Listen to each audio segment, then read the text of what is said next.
Good evening, everybody, and welcome to our Monday show. So it's good to have you here, and we are putting this one out on everywhere apart from Facebook, because apparently I forgot Facebook, but I'm sure Mark Zuckerberg will cope without me being on his accursed platform anyway. Anyway, we're on the YouTubes. Hello, all my YouTube friends, and we're on the rest of them as well, and of course on X and Getter. Hello to all the Getter people. We always get a great reception over in Getter every Monday night. So thanks for all my American friends. I hope you're all enjoying the tariffs. You all enjoying the tariff? I'm going to put a tariff on, I think, on everybody who is watching this, and it's only fair that I think you pay me probably 25% of whatever you got in your pocket. That seems a good thing. Actually, I've loved the tariffs. Tariffs have been great today. The sheer amount of weeping and bitching from the BBC and all the rest of them alone is worth it. Absolutely brilliant. Trump is a genius, but you'll hear more about that probably tomorrow. If you check me out over on my Substacks or over on my podcasts, I have stuff to say about. I don't know if you saw, but the European Union came out today and said they want a zero tariff deal with Trump on industrial goods, and at the same time they're going to impose 25% tariffs from May the 16th. That's good. Wonder how that one's going to work out for you, Ursula von der Leyen. Then secondly, did you see Keir Starmer is out to save the UK car industry? And how's he going to do that? Well, he went to Jaguar Land Rover, I think, today, and he told them, don't worry, guys, we're right behind you.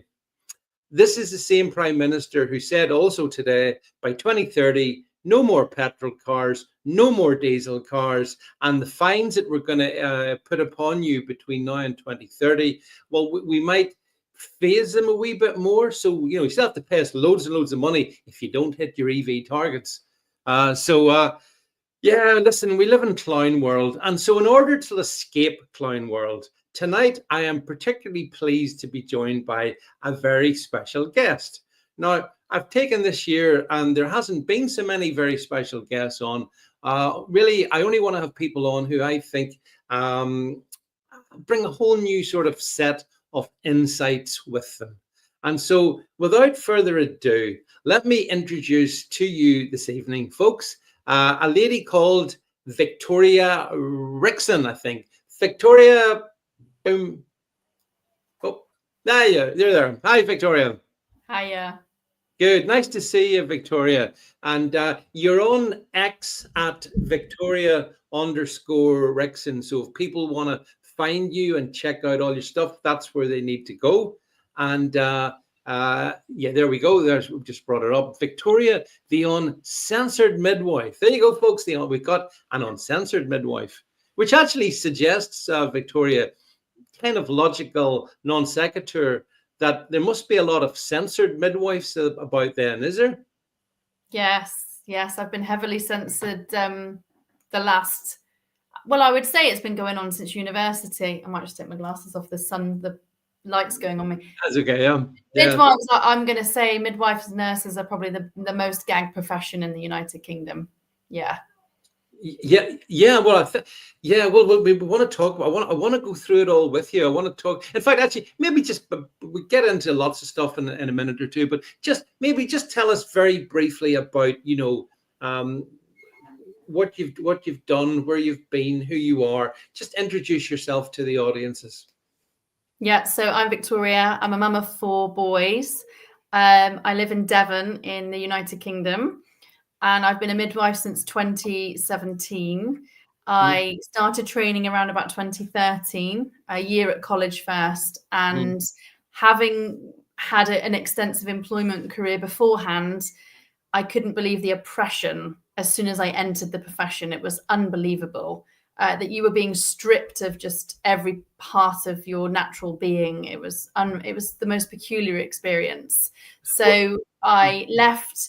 I walked out of my shift on the 9th of February. They paid me my notice pay, and then I never went back after that. That was the end of it. So, and that was the 9th of February when? This year? Last year? Last year. So you walked. Yeah. So was that because you were sick of it? You were fed up being, silenced? Is what? Yeah. It's taken a whole year to really dismantle what I've experienced in the last decade. That's how hard it's been to unravel. So if I just explain to you that on my last shift as a NHS midwife in the UK, I went to labour ward and there was 2 midwives for the whole ward. That is unheard of. We'd normally have about 8 to 10 to cover maternity care for, you know, very sick women and the pandemic. Well, we're coming out of it at this point, but it was frightening. So I've been raising concern since I was a student. You know, I'm a little bit older. I'm not afraid to stick my head above the parapet. And it just was getting closer together. There were more problems.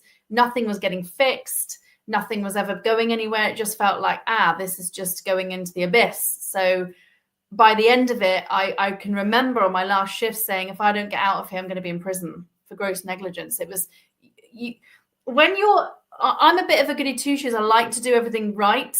You know, I'm a typical woman in that way. I just like to be methodical, make sure everything's done and everybody's happy and I can go home and have a free heart, you know. Yeah. But on this particular shift, I have never felt so much fear. I'd never, ever had any panic attacks in my life. And I started having panic attacks the week before I left in the car park. It was so bad. It was frightening. And you see, when you were saying there, like on your last shift, there was the two midwives in a ward. How many women would be on the ward? You know, like patients? Triage was full. So you're talking 1 midwife in triage dealing with triage, but then you've got cesarean sections. And that day there was a double list. So it was 2, you're looking at about 6 women having a cesarean section. You need 1 midwife for all of that, but really you need 2 because no one will have a break. And then there was me, a student midwife, and my manager, but my manager's not in the numbers in that way because she's managing. And then there was an actual midwife, and it was just the 2 of us. And we were looking around the office, but what had happened was the managers were starting to normalize this. And I'm thinking, this is how people die. And this is why we go into special measures, because you're just accepting that this is what it is. Yeah. So I then had, I think it was 5 patients in total that were on the ward. So we had to separate between them all. Someone was in labor, someone was being induced, 2 women had delivered. And that in the code of practice under the NMC, you have to have one-on-one care on labor ward, and it wasn't happening. Yeah. So, And I mean, had that been over that period, all those years when you were doing it, Victoria? I mean, presumably you went into it idealistically, as we all do, go into different things thinking everything's going to be great. But you know, at what point, how far in did you think, this is not what I thought, or this is not working the way I think it should work? And what was it made you come to that conclusion? When I look back, it was probably in my student years, but I hadn't twigged what the problem was. It's so, I say this a lot, it's so enormous, the way that it's the way they embed you in. You can't quite work out what it is. You think it's you think you're not good enough. You think, I'm really failed at this. So you dig in a bit more. Yeah. The only way I can describe it, that it's so systemically embedded in all areas. It's not easy to just go, that's the problem. Yeah. The problems were always there from when I started as a student, the alarm bells, the red flags, moving right the way through my career. Over time, it just got worse. And I felt like I was always typing an email, always being annoying, but in a good way, because it's got me to the point now where I think I could have done no more. I couldn't have done any more. This is perfectly orchestrated. Why would they not fix it? If they can fix COVID overnight into these systems, you can fix maternity. They don't want to. It makes them too much money. Well, that's the next question then. Yeah. So in what way? I see some interesting comments. I see some people. Owen. Oh, I can't see them. Yeah, I can see it. Owen Glendare says, I follow her. She's great. Interesting stuff. There you go. You got your fan flow on you. Thank you. It's been really tough doing this. I get so much abuse every day, and I'm really good. I just let it go, but I'm just kind of saying what everybody's too frightened to say. That's the truth of it. That's really what we need. But that's exactly what we need, Victoria. We do need truth sayers. You know, if there's one moral I've taken over the last 5 years, but you could go back in time beyond that. It is that it's never easy being just being truthful and telling it like it is. It's never easy, but it can be tough. It's really tough, but it's important. You know, it is important. So how do they make money from it then? Well, I broke this down on my ex not long ago. If you have a midwife on an hourly rate at a home birth in the woman's environment, it's about £22 an hour for the one midwife for the day. If she's labouring and she's close to having a baby, you'll call a second. So you're now looking at £50 an hour. Yeah. If you're in the hospital, just being in a bed space is about £340 for the day. That's not including any treatment, any drugs, anything. So there's already a pound sign above your head. For a normal birth in the hospital is anywhere between, on a mean average, about £1,700. Now, if you're looking at a cesarean section, it's about £3,000. If it's an emergency, it's about whatever thousand. It just creeps up. So you're worth no money delivering at home. You are worth money in a hospital. So they don't want you to be at home. And I know that the litigation is around about between, in 2023 to 24, it was £1.6 billion is spent on maternity litigation. It's one of the biggest portions of litigation in the NHS. Yeah. Where are the midwife stories matching this amount of trauma? It doesn't make any sense. Where are they? Because they're gagged, they're scared. And that's what I can't get my head around. You can't have that much litigation and that much trauma all over the news. It's maternity now. Where are the midwife stories? It just doesn't add up. The jigsaw's empty.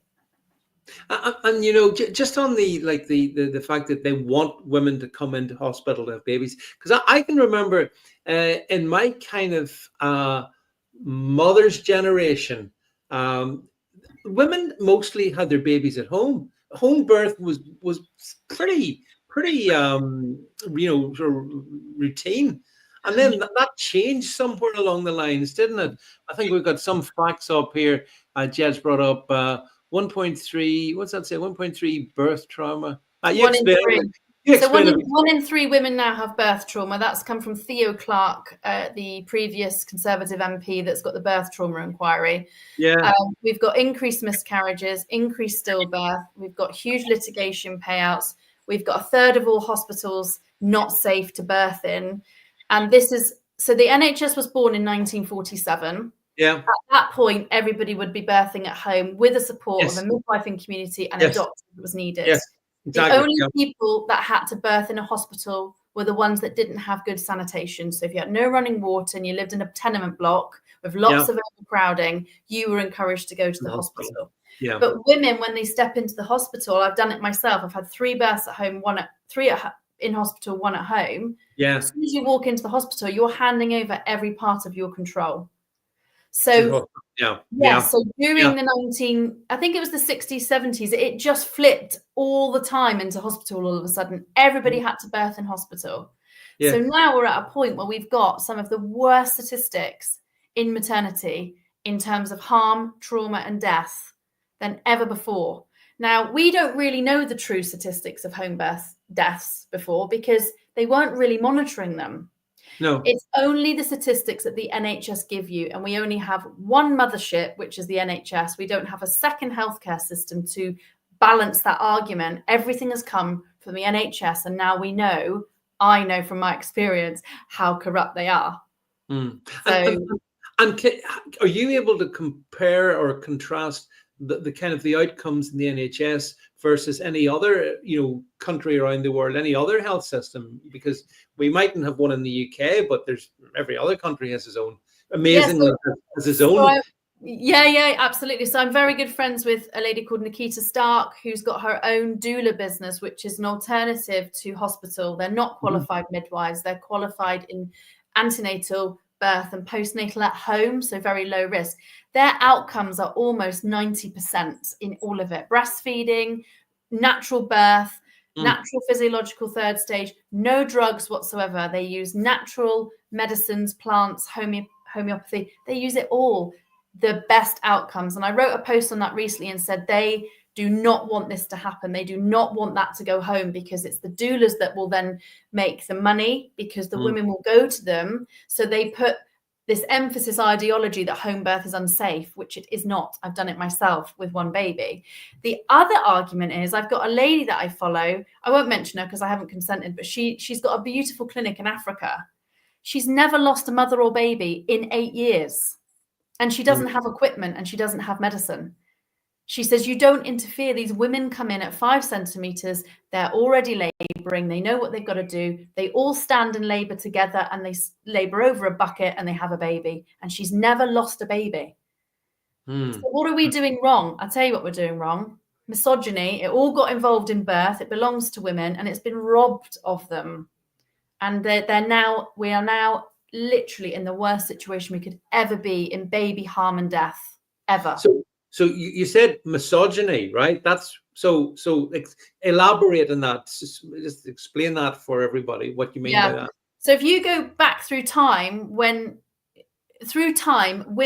always birthed together as women. You would have had a birth keeper of your community. So imagine, it's our ancestral DNA to just give birth. Women just don't forget to give birth. It's no different to your kidneys knowing it's got to go to the toilet and filter out your blood system and things like that. You know what I mean? The kidney knows it's a filter. The uterus knows it's got to give birth. You don't just forget. So what happened right back into the 14, 15, 1600s was the witch trials of the world. Now, those trials obliterated 50,000 men, women, and children who were healers, nurses, midwives, and healers. They obliterated them. So the whole system of birth was buried under the church. So it was the church that supplied the care now for pregnant women, not these keepers of women in the community. Right. Okay. So what then happened was, if you wanted to birth, you had to go to the local church who had a relationship with a male doctor. That's how it all began. When you start going through the women's movement in the 1970s, I've got a brilliant book called The Nurses, Midwives and Witches. It talks about how nursing and midwifery has moved through the times, that women still don't have their control, right back to when they were 300 years ago. It sits here today in our modern system. And what you're seeing with Lucy Letby, which I don't know if she's innocent or guilty, I don't have enough, but knowing what I know, this is the new witch hunt of our time. Yeah, I think she's innocent, and I said so back in 2023. I'm on record before most people, and I mean, because that's another interesting one. It parallels maybe even some of your own experiences. There is, it's something that you've been inside the NHS, so you've been able to see it. Most of us don't, because we're the people outside, you know. But when you see it inside, and even with Lucy Letby as well, it's clear that there's something very badly wrong. I mean, let's be honest, there's something very badly wrong with the NHS, and no one's allowed to criticize it. And if you do, you know, well, you know what happens. I do. You do, yeah. I mean, do. So somebody said, you know, you were talking about, Victoria, the fact that, you know, there's so much trauma goes on, but yet there's nothing from the midwives. Is it to do with, is it NDA? Someone's asked, is it NDAs? Or people, James Jameson says here, I mean, what is it what's stopping the other midwives from following your example? Is that what it is? Yeah. So if you're in the system, you're not allowed to post anything about the system. You're not allowed to post anything about your governing body or talk about it in groups. Yeah. So apparently when I was working at my trust, a load of people, midwives, set up a WhatsApp group, and they had the WhatsApp group shut down. They were only talking about a model they didn't want to work in. They shut it down straight away. We weren't allowed to strike. We weren't allowed to go on a maternity walk for better services. We are always scared. I'm not scared. I did it all. I go in WhatsApp groups. I go online. But I was scared to post anything online. I had to do everything in the right order, so I had the least amount of trauma put onto my life so I could do this. So when I was in there, I raised grievances of safety and concerns. There were babies dying in community during a new model in COVID. I was not allowed to talk to anybody about that, and I wasn't allowed to gather my own witnesses. Right. So they silence you straight away.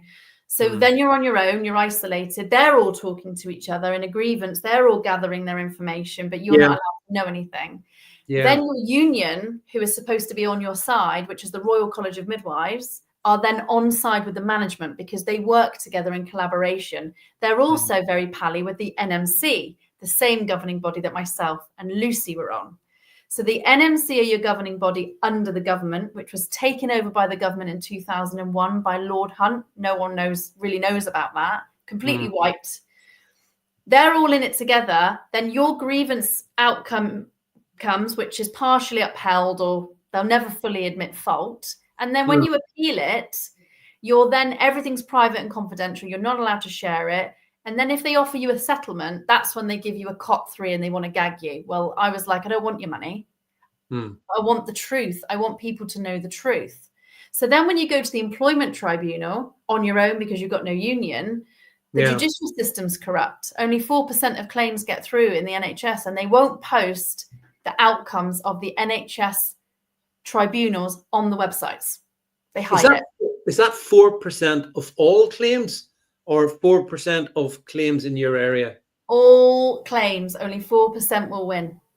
But it's in amazing. Employment tribunal. Yeah, but when you consider the cost, because I think most people don't understand that people talk about the NHS budget and all the 100 and whatever it is, 170, 180 billion, whatever they get. But actually, there are literally billions going on legal cases, and against that small percentage of the ones that get through, it's amazing. So my claim must have cost them 10,000 plus just to send letters and argue what I was doing. And I think the barrister, so I had to represent myself in an employment tribunal against an NHS barrister.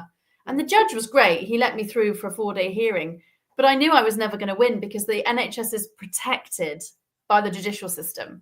So what you're seeing is that then puts a dampener on the nurses, midwives, whoever in the NHS. I can imagine, I've not won. I don't have any truth in it. So then you psychologically start telling yourself that you failed because they were right and you were wrong. It's not that at all. Still post it and share it. The problem is I will never, ever, ever be paid to be gagged. Ever. Never. I don't care. So I didn't take any money from them. They offered it to me and I said, no, I want change, meaningful change for mums and babies and midwives. And then before I knew it, I realized it was all corrupt because after that, they were like, do you want this job? Would you like to be this? They were like getting me to be a freedom to speak up. They didn't want me to be a union rep. It all made sense. And I thought, you are literally this, you're on puppet strings. And you reckon the Royal College of Midwives is essentially part of the problem in terms of being controlled? Is the Royal College of Nurses, that's a different organization? They're pretty much the same, but they're two separate unions. But the Royal College of Midwives is one of the richest unions in the world, 10 million. Right. Okay. They take some good pensions. Now, unions are supposed to be elected. You're supposed to be elected as a union representative because you've clearly done some workplace meaningful change. You've partitioned for something.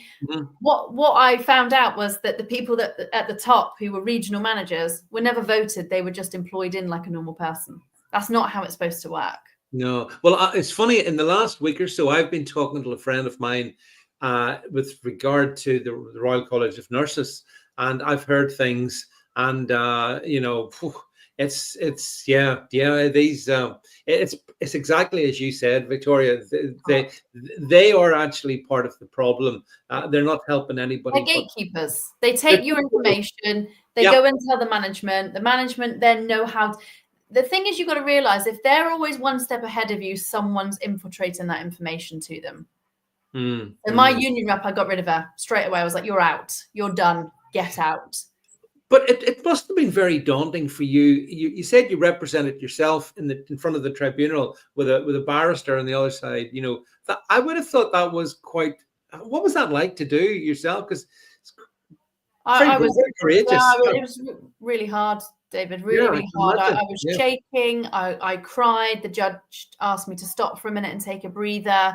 Yeah. God, if I did that now, I wouldn't even ever give a single tear because I'm in a different place. But I know. Yeah. They were trying to go for a strike out of time because the union deliberately delayed my employment tribunal referral on purpose. So I ran out of time for a big segment of my case, which they did purposely. Yeah. Well, so what was life like actually on the maternity wards? What were you seeing? What were you experiencing, Victoria? Not eating for 12.5-hour shifts ever for years. So you would be working all day. Sometimes I would have 20 patients on the ward, mums and babies. Yeah. induction of labours, high-risk women, and I wouldn't eat all day, and neither would my colleagues. You're running around managing the ward, you're managing students, you're trying to give students good care and education, you're trying to mentor them safely without flapping. You've then got women who are being induced left, right, and centre. So our induction of labour rates in the UK are almost 50%. So half of the population that gets pregnant, which is there's 600,000 births a year, 300,000 of them are not birthing naturally, they're being induced. That is fundamentally wrong. Why is that? Because that's an litigation, fear. The doctors go, well, if I've told her to be induced, it means I won't get any trouble.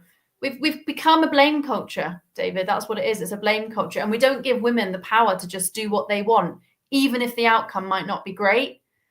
Nobody ever gets pregnant and says, I want a dead baby or a dead mummy. Of course you don't. But not every mummy and baby will live. Statistically, we know that, because there are people. But if you take away all the pressures, you would then isolate the numbers that would die naturally. But we now can't see that because we've got all these women being induced and interfered with. You know, you're pushing a muscle. Your uterus is a muscle. You pump that with drugs, it's a muscle. It will just either explode, you'll bleed, it will become floppy and it won't do its job. And you've just pumped it full of medicine for sometimes 16 hours. It's ridiculous. Yeah. So our cesarean section rates are now almost 40%. That's the worry. So you've got all these women who are now not being able to birth and go home. They've got to stay on the ward. So you're running around all day. It's horrific. I used to come home and I can't, if I'm honest, David, I can't quite remember what life was like because I was so tired all the time. Yeah. It was horrendous. And you see, when it comes to cesarean sections as well, have they become more of a thing than they were, say, 20 years ago, whatever? Yeah. Because 20 years ago, it was about 7 to 12% where you were in the country, and now we're sitting all over the country, 40% almost. It's frightening. That's massive, isn't it? That cannot happen organically. You know, there's no way. When I had my son 23 years ago, nobody in my group had a cesarean section. We were all vaginal births. And that is the safest way to have a baby. But I'm not against medicine, but fairly and in the right setting, acute medicine is needed in the right way. We are abusing this and we're abusing women. Yeah. But back in my day, when I had my son in 2001, you weren't even allowed to take paracetamol. You weren't, but now you're having COVID, flu, whooping cough, all in a very short space of time, which we know has got high levels of toxins in all of them. You're now allowed to take codeine, paracetamol. Some doctors even say take Brufen, which is completely off the record. It's unbelievable. I can't believe how it's evolved. And because I have had babies over 18 years, I've had one in 2001, 2008, 2011, 2019, I can see that change. And then working in it. It's unbelievable. Yeah. It's like a cattle market. Yeah. But yet the strange thing about it is that if I look at things like stats like UK fertility rates, I'm delighted that you've had 4 kids. That's good. That we need more people to emulate you, Victoria, because the indigenous British birth rate, I think, is below 2. So 1.44. Yeah, but that's really. I mean, you need a rate of 2.1 to replacement. Yeah. So that's without immigration. So we're at a point where in Canada it's 2.1 we need, but it's 1.22 in Canada, which means they're losing civilizations. It's actually scary. Yeah, and countries like Japan, Italy, it's something that again, not enough people understand this. That essentially, you know, demography is our future. We need people to have. We need women to have babies, and we need them to have minimum of 2, and that's how we keep replicating ourselves. But as you say, it's actually not like that at all. So I do notice Elon Musk, to be fair to him, and he's doing his. I think he's got 10 kids. So he's certainly up the easier for men, isn't it? But I mean, you know, it is fascinating that you know, all the things you're saying, and yet when you look at the indigenous British birth rate. But then, of course, there is the migrant birth rate, which is different, isn't it? I mean, I think so we need 2.1 without immigration, just as British, not immigration, to repopulate safe and effectively. But we know why this is, David. The COVID vaccines have absolutely obliterated fertility and birth and growth of baby. Yes. I never would have thought that when I had my 2 vaccines, but when I started seeing what was happening, and I wrote to Keir Starmer last year, and I said to him, you do realize that these vaccines have caused mass trauma on the maternity wards at the hospital I'm in. And when I looked at the data and looked at the evidence, what was going on, there was no data to back this up. All of this is anecdotal. I cannot give you any evidence other than what I've seen and what I've carried on my hands. Yeah. The women were the trial. They were the trial. Do you know how many women were trialed with the COVID vaccine? A small number, I think. 35. And do you know how many miscarried? Yeah. 26. Yeah. How the hell can you put that into? And I never met a single woman that wasn't vaccinated. That's what was really hard. I was going to say to you, you beat me to it. Yeah. So you actually took 2 vaccines yourself then? Yeah. You were, like most people. Like most people. I mean, I trusted my union. They told me that it was mandated. They said you had to have it. I trusted I trusted the hospital. Why are they called trusts? So you trust them. Yeah, it's double cycle. Yeah, real psyop stuff, that, isn't it? Yeah. It's funny. My daughter actually got pregnant and had her first baby in 2020 as well. And there was so much pressure on when she was she was 29 or something when she had it, to have the jabs, and I fully understand. Have to be said, I never took any of them, and I never will. But there we go. Everyone in different stages of their life have different pressures on them. As Chris Davies says, yes, Chris, we're the pure bloods. Chris, I'm not a pure blood. Oh God, that kills. No, but that's okay. That's okay, Victoria, because what we understand, and I'm sure you'll accept this, that the amount of pressure that was put on people, particularly in the NHS. I have friends who were senior doctors working in the NHS back in 2020, leading into 2021, and the pressure they were under, coming down from, basically they were told, you take this or you're going to be out. Yeah. So no one blames anyone for doing it. But I also didn't see a busy hospital. I remember thinking the wards were like tumbleweed. It was peculiar because when I was watching the BBC, which I did at the time, because I only had a baby, he was very little. He was only weeks old when COVID hit. Yeah. So I was in that mother bubble of, oh my God, I've got to protect my baby. It was horrible. But if I'd had my time again, I know that I wouldn't have, because I've never ever taken flu vaccines. I don't know what came over me. It was so peculiar. And I do think it was because I had that new maternal, bubble around me. But from what I remember seeing I remember being told to go to A&E and listening to a lady that came in who'd had a little road accident. And I listened into the baby and A&E was empty. And I thought, why are they telling us that the ambulances are queuing up outside when that wasn't true? That was what started to make me think. And then when I went over to the ward, I'd be like, well, we're not very busy. We're really quiet. What's going on? And then the following year was when the vaccine started to hit. And that's when I saw everything started to increase. There was this huge baby death boom. Like, I worked 2 days a week. I would only ever see baby deaths maybe once a month. They were most shifts. Yeah.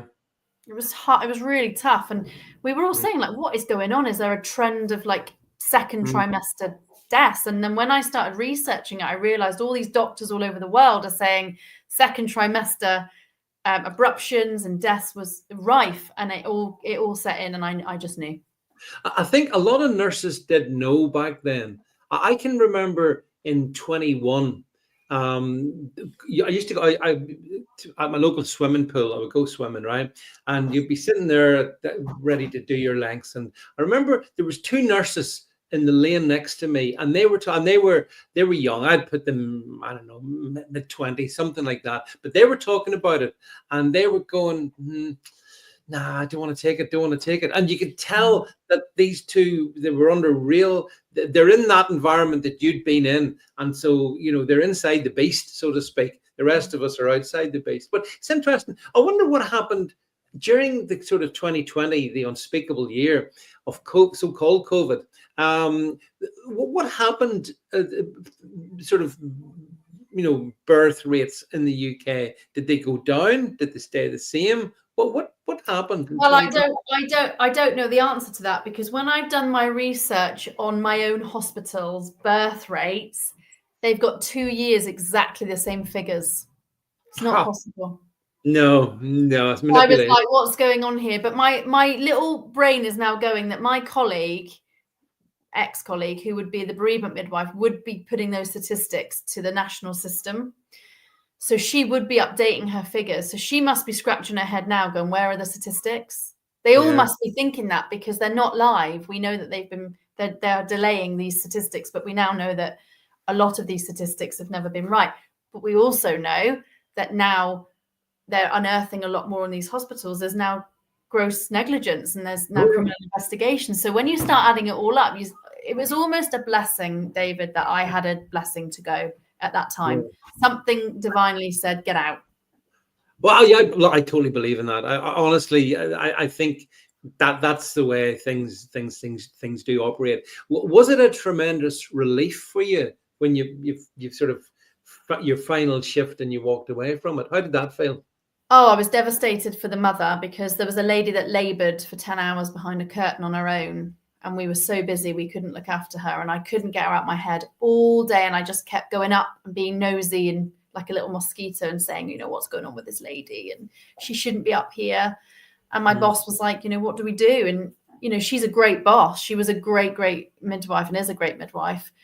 But she's stuck in that system and that cog. And this is the problem. I don't want to be in that cog with them. I don't want to be that midwife that just doesn't do the right thing.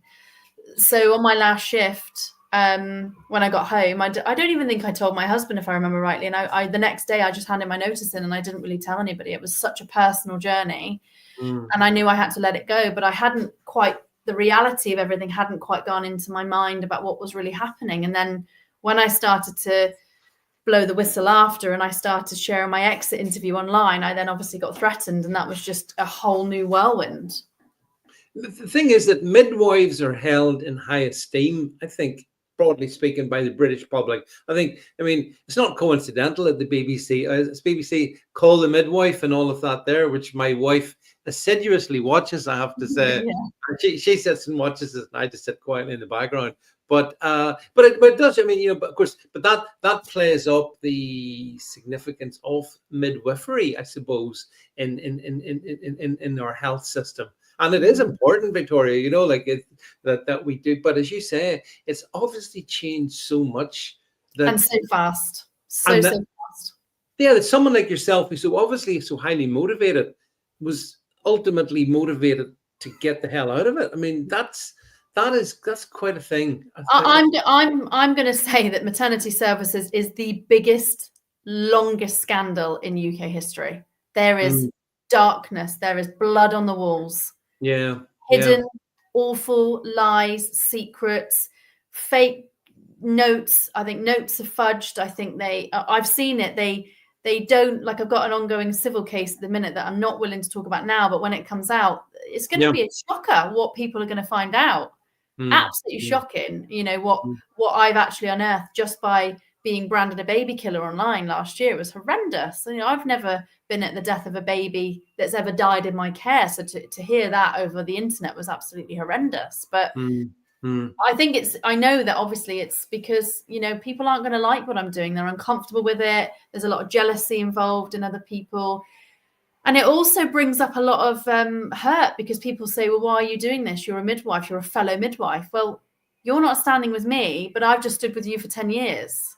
And I've always stuck up for you all, whether it was about your breaks or, I've been a witness in lots of people's grievances, because I'm not afraid to say, it's really unsafe. But I think for me, David, the worry is you've got directors sitting at a desk now earning 80, 90 grand a year that happily rang me up and said, people go missing overnight that whistle blow. Couldn't Really? believe. Yeah, he's still sat in his job. It's ridiculous. And I've Is he? alerted everybody that should know. And they're Yeah. not interested. You see, I think I'm with you. I think there's great darkness within the NHS generally. Actually, but it is so difficult to get at it because, as you say, they've got this like force field around it and around everyone who works in it, and so Why do you think everybody's in green? So all the doctors are in green. All the nurses and midwives are in the same blue uniform with pretty much the same color strap. Whereas years ago, you would have different colored uniform dresses it used to be purple for matrons. It was, yes, that's right. Yeah. They've taken all that away on purpose. So you never know who's looking after you. So when you're in that state of being unwell, all you remember is a green outfit or a blue outfit. It's on purpose. It's perfectly planned. And then before you know it, if something happens, everybody rushes and says, "Oh, quick, let's get our notes intact." That's fine. I get that.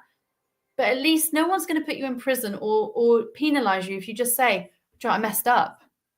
I messed up and I'm sorry. It's so busy in here." But what I've realized, David, is through my own case, they do not want midwives in coroner's court because they will absolutely obliterate what's going on. Yeah. Well, see, I think as I say, on the Lucy, just to go back to Lucy Letby for a second, I think there's definitely echoes of that. I think there were things happening there that they didn't want. It's actually the same. They didn't want some stuff to come out.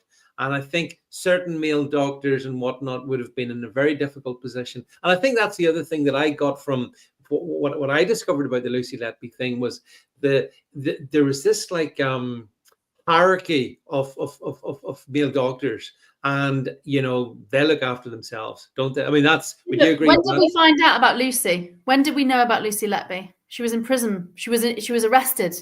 No one knew about her. Whereas I deliberately made sure that when I came out, I went as big as possible, so people started to know who I was, because they will never be able to touch me and make up those things about me because my network now is too big. But I could literally last year, I thought, oh my God, I'm going to be Lucy Letby. And that's why I came off the register, because I had someone saying I killed a baby. And I thought, God, if I've killed a baby, the police are going to be at my door getting me in a minute. It was horrendous. It was the worst experience I've ever been through. And then I thought, this is how they got Lucy. And she was meek, mild, gentle, on her own. I think so. What did they tell her? You've got a grievance against you. Don't tell anyone. That's where it starts. So Lucy wouldn't have told anybody. She would have been under a crap union, probably, with a crap governing body who are weak. And that's how they got in on her. They oppressed her in. And then no one was listening to her. And that's what's so devastating about this case. Yeah. Because I remember it again in her case, there was this thing about the nurses themselves. They were scared of, well, if they said something and the doctors, life's going to be very difficult. But having said that, just like as your experience, they all understood what was going on. Like the people who work in the NHS and it being a midwifery or just on standard on the wards, they know, Victoria. They know. In fact, they knew back in 2020, 21 as well. They knew lots of stuff. But the ethos is, it's like, the mafiosa. It's about Chris says Lucy was a patsy, probably selected for that I think she was, Chris, and I wrote about it in 23, quite early on, wrote about it again last year, and now I think that one's going to come out, though, don't you think, that she was? I think they're struggling for the cover up, but maybe I'd like to think that the campaign is too big for it not to be readdressed. I think there's too many professionals involved with the questioning of her fair and equitable trial. And we know that the NMC have suicides on their hands for investigating people for so long that were innocent, that took their own lives last year. So if you imagine if Lucy had all of that but wasn't detained, she might have been one of those people. Yeah. And this is what I'm learning. They're all in on it together. And if you're small and on your own, so all my colleagues know, every single one of them, that I didn't kill that baby, that I'm being told I did. And not one of them has stepped forward and said, I will be your witness and say that you didn't do it, because they're scared.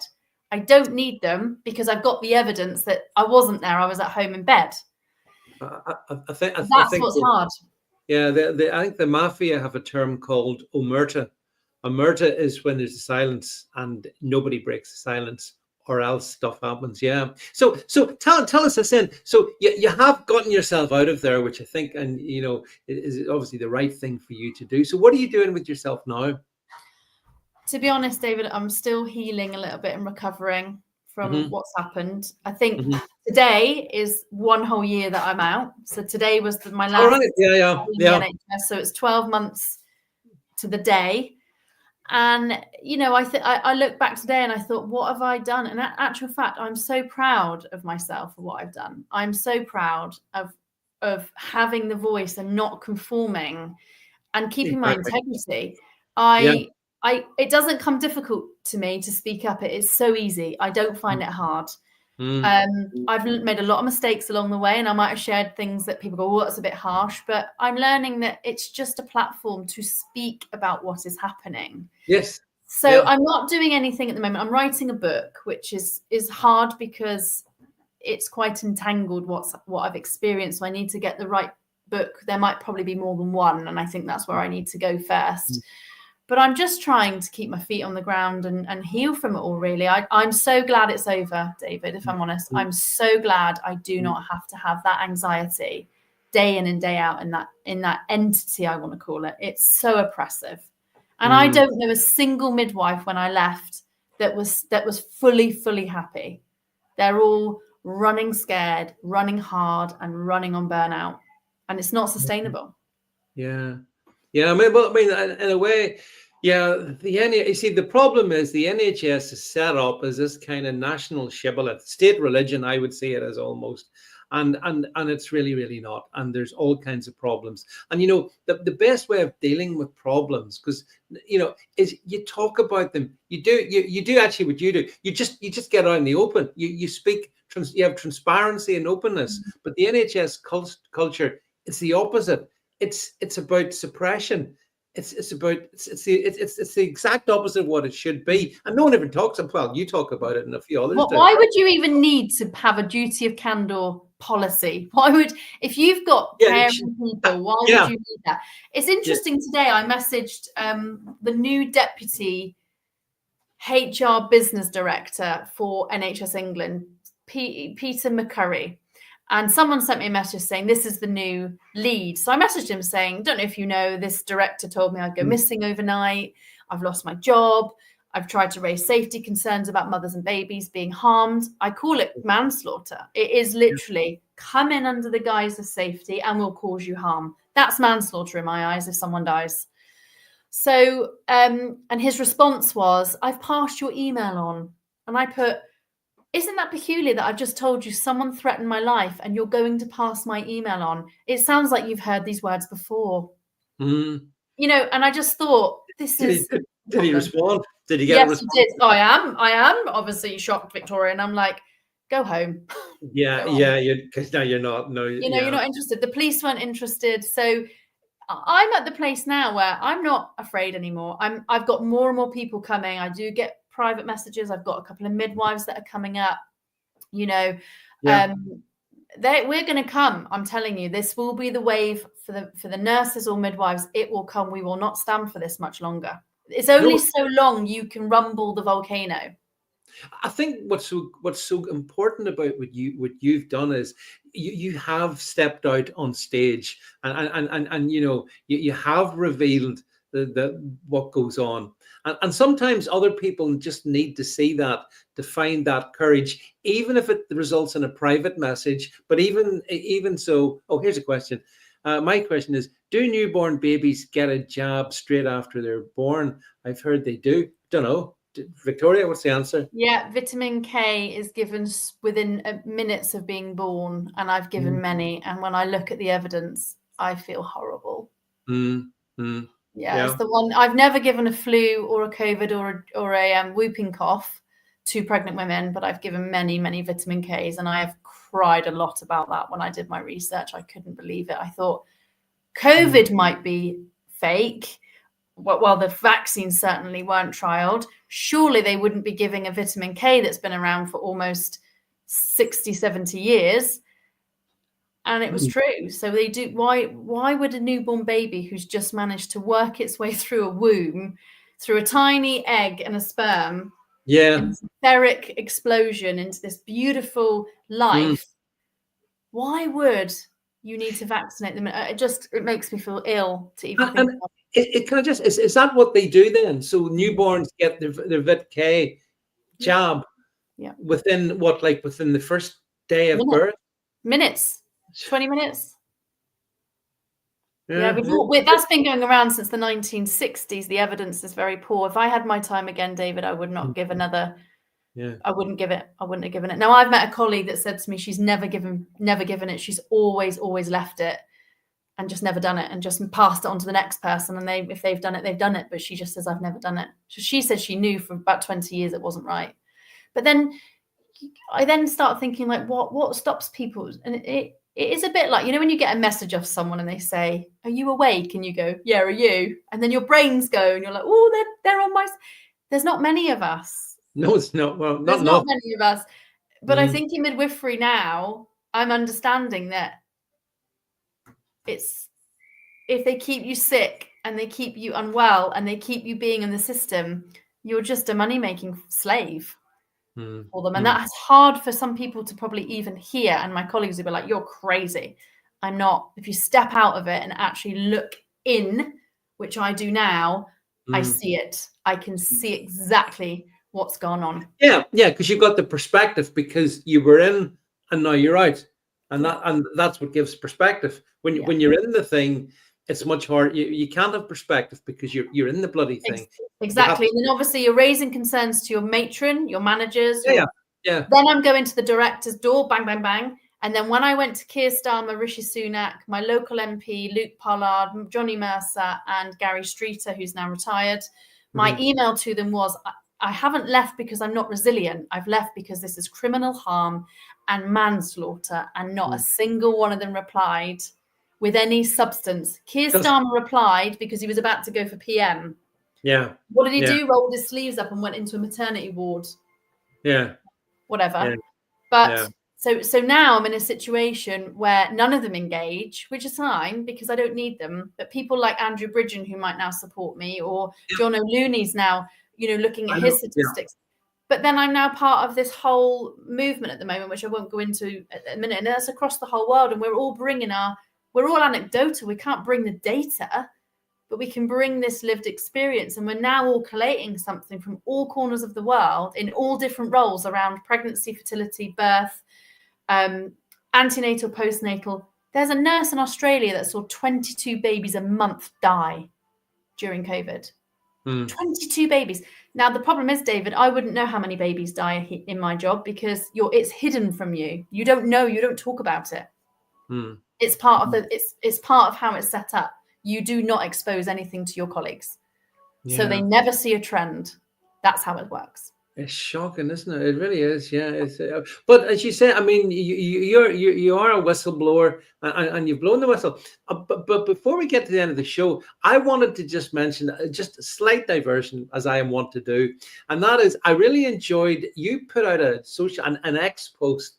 I think it was the last week or so, concerning you went to the Red Cross, British Red Cross charity shop, didn't you? Tell everyone about that because it fascinated me. Well, I'm very spiritual. I'm spiritually awake, but I've got this real faith all of a sudden, all in my chest. This whole something's shifted in me. And I'm like, what is that? I want to explore that. So I'm just really inquisitive. I'm very nosy. I read everything and I watch everything. I've watched all Richard Vobes. I might watch all of the, your stuff. And then I watch stuff on Charlie's wards. I watch it all because I'm interested. And then my friend said to me, have you ever read the Book of Esther? And I said, no. And he says, you should because you're like her. I said, I don't know who that is. So then I went on James Thorpe, Jim Thorpe, doctor in America. I went on a Zoom with him and he said to me, Victoria, have you ever read the Book of Esther? And I was like, you're the second person that said that to me. He said, you're like her. So I trotted up to my local British Red Cross. And the reason why I went there is because I live in quite a small town. and the bookshop would be all the way into the city. Yeah. So I went up my local British Red Cross, because it's just a bookshop with lots of jigsaws. And I walked in and I said to the older lady, bless her, who's been there for years, she was or a long time, she was like, "Oh, a Bible, I'll go and have a look out the back. We did have one today." And she said, "It's a bit tatty." I said, "I don't care, I just fancy reading it." So she totted out to the back. She came out and she said, "Oh, we don't have it. It's gone to head office." And I was like, "Oh, right, okay." So can I leave my name? And then her manager came out and went, "No, we don't take names." And I was like, "Oh," but I could sense this. And I was like, "Oh, I'm just wondering if you sell the Bible." And she was like, "Can I get a Bible when one comes in?" And she went, "No, we don't sell the Bible." And I was like, "Oh, why?" And she went, "Because it's discriminatory." And I just went, "Sorry?" And she said, "It's discriminatory." And I was like, whoa, whoa, whoa. So I took a little minute and I thought, and I could see this poor lady was clearly a Christian or of some faith. And she just sunk. She put her head down. And I was like, "Don't you ever be ashamed of your faith. Ever, whatever it is. We're entitled as do no harm on this planet, but you can be whoever you want to be as long as you do no harm." Yeah. And I said to her, "This is England. We live in the United Kingdom, and I am surely allowed to buy a Bible that I just want to read. I'm not, I haven't even said I'm a faith." She went, "We don't sell it. It's discriminatory to the Catholics, to all those people, the Islam, the Muslims." And I was like, "Oh my God, what are you saying?" So then I looked over to my left and there was a shelf full of Christianity, spirituality, Buddhism. And I was like, oh dear God. And then I went to my friend's house who gave me that Bible there. And they said, read this. And it's easier to read, he said, so read it. But he was gobsmacked. I didn't realize how corrupt the British Red Cross actually was. Yeah. So. It doesn't surprise me, but Yeah. But it was a good example. It was a really good example of it. It's discriminatory. The British Red Cross. What does the cross stand for? And has anyone in the British Red Cross thought about it? But that kind of tweet that post you put out, it went viral, didn't it? I saw it. Couldn't believe it. There's me posting about baby deaths that might get 100 likes, but when I post something about the Bible, it went boom. Oh yeah, well, I think it was so shocking to be. I mean, it seemed like so innocuous. You just wander in to British Red Cross charity shop and you ask, "Would you have a Bible?" And no, that would be discriminatory. My goodness, how bad does it get when you have that? But and I thought to myself, I looked at her and I thought, how sad, because even this is why I'm going to struggle to get a job now, David, because I'm going to be really picky who I work for ever again. Because of what I've experienced. So I won't work for anybody that is part of this whole toxic culture, which narrows down my employers. Really. That's about 99% of them gone. But so I'm really struggling. Yeah, but that is the. I think the thing is, once you start to waking up, whatever, and you see it for what it is, but then the good thing is, those of us who do waking up, I think we're all kind of attracted to each other. You know, this is what I've gone through in the past 5 years myself, you know, and that's the good bit about it, that all of a sudden there's a network and it's really good people, and you know that, and there's a comfort in that okay, it's not everybody, but you know, you just need to have the right people around you, Victoria, to support you when you're going through, you know, because everyone has their moments, you know, when you think, why do I bother? But no, but that story in the British Red Cross, that was a good one, and I'm sure the fact that it went viral put a bit of pressure on the British hypocrites, who, whether that was but that can't have been a store policy. That would have been across the piece, wouldn't it? Yeah, I mean, like I say, the lady beside was just so, and I was like, "Don't ever you be ashamed of your faith." And when I walked out, I went, "This is bloody Christian country." Yeah, I'm not christened in any way. I'm learning myself as I get older what I want to choose, and it's the beauty of it. That's absolutely fine. But as I say, I just was, when I read it, I read it and then I read it again, thinking, did I read that properly the first time? And yeah, that's what she actually said. And Joey's right. So the British Red Cross, basically, we can't have Bibles and stuff like that. We can't be doing the Christian thing. The British Red Cross, you know, but it's so many. I mean, we talked about the NHS, we've talked about the British Red Cross. So many of our institutions are captured in woke virus, whatever other term you want to use for it, and I could use different terms. But in the NHS, you're not allowed to use the word instinct. Instinct's not allowed. What? That's ridiculous. Women are very instinctive anyway, very intuitive, but we're not allowed to use that. What's your diagnosis? You go, my intuition, not allowed to use that. What's your factual medical diagnosis? It's ridiculous. And everyone knows that intuition is really important. It's hardwired into us. You know, most of my life I've gone to my intuition. Never mind the facts, and the facts and data is fine. There's time and a place, but intuition is critical. But did you have any birthing persons, Victoria, on the ward? Oh, this is a topic I really struggle with. Yeah, I had a young girl, because she had a uterus and, you know, is a woman, say, you don't know what it's like to have a miscarriage when you're a boy. And I was just like, I can't do this. I can't do this. What is happening? So, and then we had another lady that had this strict rule that you could only say chest, you couldn't say breast, you couldn't say contraction, you had to say something else. And I said, look, I'm authentic. I'm going to screw up here. Don't put me in there. Not because I'm being difficult, because I'm naturally been birthing women. And I feel offended, David, that people think men can have babies. I have babies. I'm a woman. Yeah. Oh, absolutely right. But I know other stories of nurses who are facing legal action because they have used the wrong pronoun, and they have said, you know, I mean, I think the job that nurses and midwives do is hard enough. You shouldn't have to be watching your vocabulary lest you. It was like navigating, like you're already burning out. You've got 1,000 million jobs to do, and then someone says, you offended me because you called me a woman. Yeah. It became tedious and embarrassing. Like, I felt really embarrassed by the end. I thought, this isn't a profession to be proud of. I'm not proud to be a midwife. Oh, there you go. What a woman Victoria is. Wow, spiritual energy I've never seen. I know you're married, but heart. There you go. You got your fans on this. My husband's like, woo.